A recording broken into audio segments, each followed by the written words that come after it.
हमने पिता परमात्मा को कहा,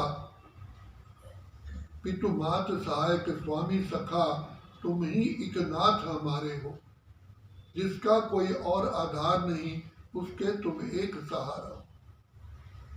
तो सचमुच में परमपिता परमात्मा पुरुषोत्तम संगम युग पर कलयुग के अंत सतयुग की आदि में आकर के प्रजापिता ब्रह्मा के द्वारा हमको अपना मुख द्वारा बच्चा बनाते हैं, पिता बन करके हमारी पालना करते हैं, शिक्षक बन करके हमें सतयुगी विश्व महाराजा विश्व महारानी बनाने के लिए, राज करने के लिए हमें शिक्षा देते हैं।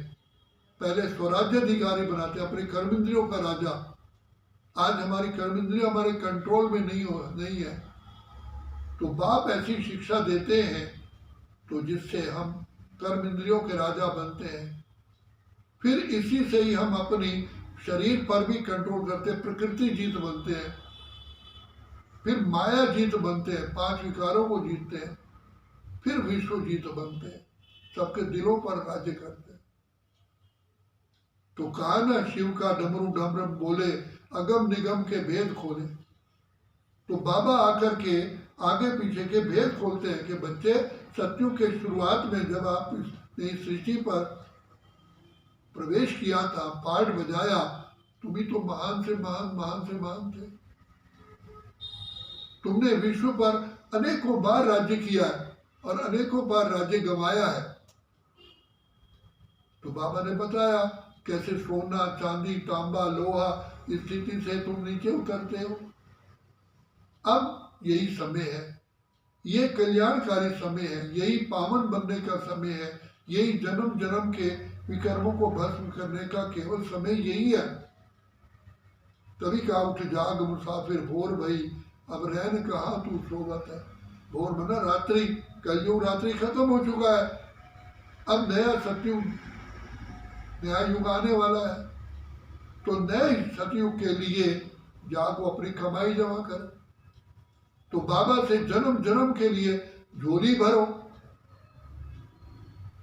तो बाबा तो खुले दिल से हम बच्चों को देने के तैयार खड़े हुए हैं। सृष्टि का सुधार करने के लिए देखो कितनी सरकारों ने भी सहयोग दिया कि हम भारत को स्वर्ग बनाएं।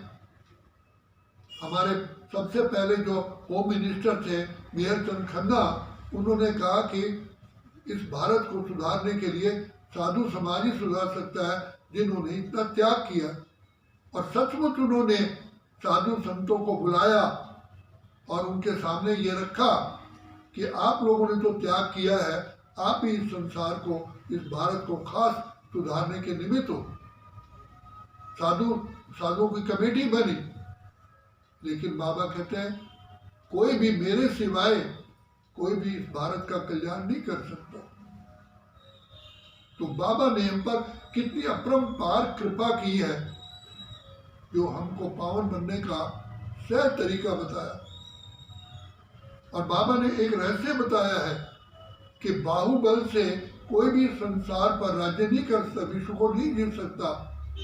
तुम योग बल से सारे विश्व पर राज्य करते हो और कल्प कल्प तुमने जीत प्राप्त की है। तुम कल्प कल्प की विजयी आत्मा हो।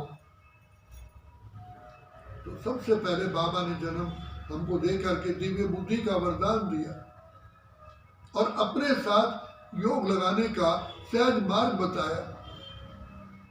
तभी का योगा कर्मेषु कौशलम, जो सचमुच शिव बाबा की याद में रहते हैं, उनके कर्मों में कुशलता आती है, श्रेष्ठता आती है, दिव्यता आती है, अलौकिकता आती है।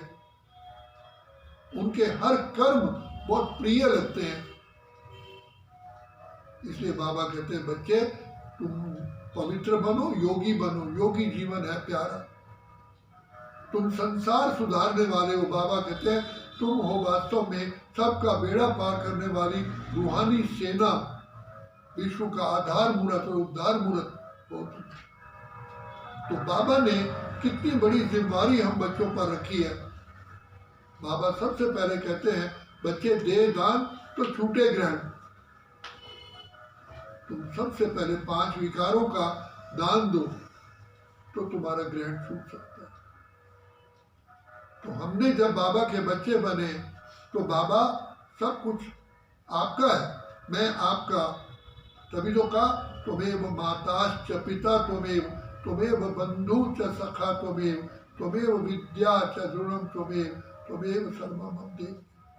तो जो आत्मा बाबा की बन जाती है मन वचन कर्म से, उसकी ही सदगति होती है। इसलिए सदगति प्राप्त करने का केवल अभी अभी अभी समय।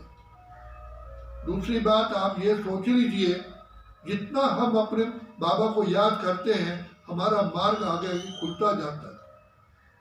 ये सारी कर्मों की गति है। तो बाबा आए हैं हमारे कर्म श्रेष्ठ कराने के लिए। तो बाबा कहते हैं बच्चे सिमर सिमर सिमर सुख पाओ, कल कलेश मिटे सब। मेरे को दोष मत देना, मैंने तुमको रास्ता बताया, चलना तुमको।